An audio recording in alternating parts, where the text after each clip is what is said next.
This is Atlanta.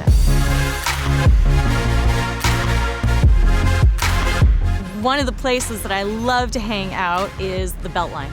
It is actually now a walkable path connecting Old Fourth Ward all the way to Midtown, which is Piedmont Park, and it's about 2.2 miles stretch, which is perfect for a jog, a walk, connecting from one neighborhood to another. There's so much visual beauty along this path. The Old Fourth Ward is one of our historic districts in Atlanta. It was established in the 1800s. It is the birthplace of Dr. Martin Luther King. The vibe there is historic, vibrant, colorful. It's culturally beautiful. In one full day, you can start your morning at Piedmont Park. You can walk from there to Pont City Market, and you can play around in miniature golf. From there, you can hop on a bicycle, ride the Beltline all the way down to Krog Street Market.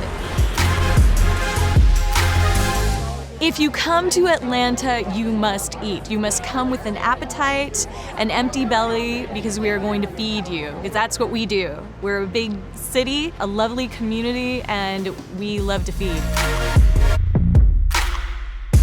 Welcome to Atlanta.